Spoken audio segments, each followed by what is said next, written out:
नमस्कार. आज आपण विषय असा आहे, मुंबई महानगरपालिकेच्या निवडणूक आलेल्या आहेत आणि खूप उमेदवार प्रत्येक वॉर्डामध्ये उभे राहतील.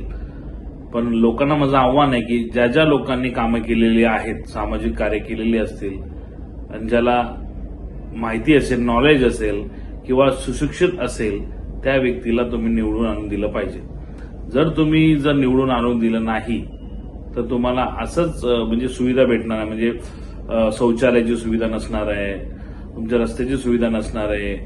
स्पेशली झोपडपट्टीमध्ये जे आहे, झोपडपट्टीमध्ये स्थानिक उमेदवार असणं खूप महत्वाचं आहे. कारण त्या स्थानिक ठिकाणी त्याला माहिती असतं विषय काय असतो, कुठे जायचं असतं, कुठे नाही जायचं असतं.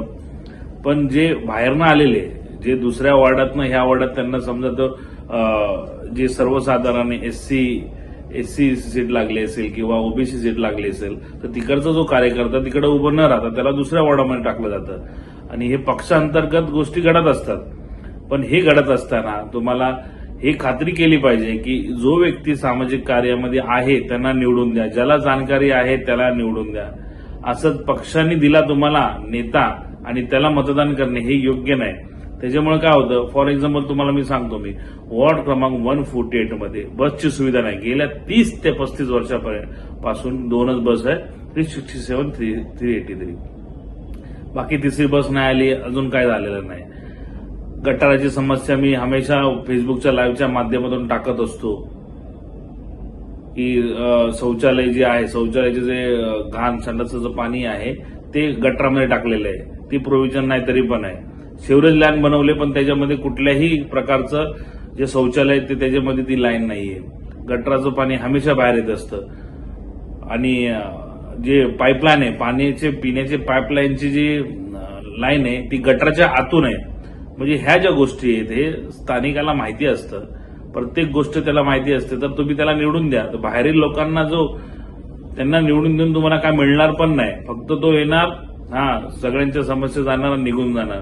मग जसं आमदार जे आपले आहेत, आमदार कसं ऑफिसमध्ये बसून सर्वजण तिकडं दरबारामध्ये जातात, बसतात, आपली प्रॉब्लेम सॉल्व्ह करण्यासाठी जातात. पण तसं नाही. ते जेव्हा इलेक्शन येतं तेव्हा उमेदवार जनतेच्या दारात जातो आणि तिकडं वोट मागतो.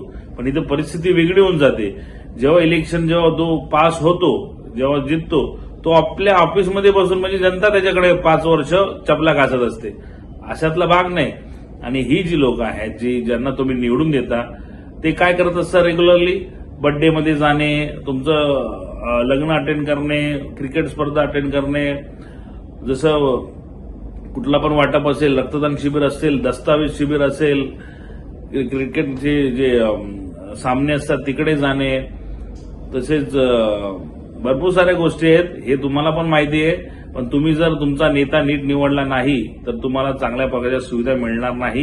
ही काळ्या दगडावरची रेष आहे.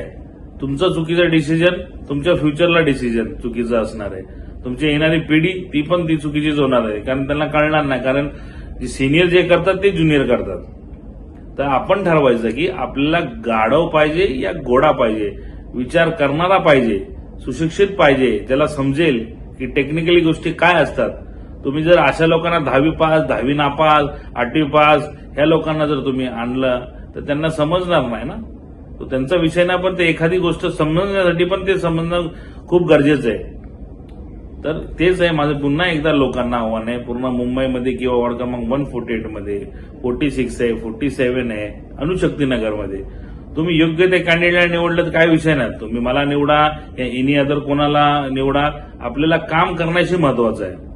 पण जसं वॉर्ड क्रमांक 148 मध्ये 20 वर्ष ज्या पक्षाचा उमेदवार होता तो आता सिंगापूर बनायला चाललाय, तो 20 वर्ष झोपला होता तो की सिंगापूर बनलंच नाही.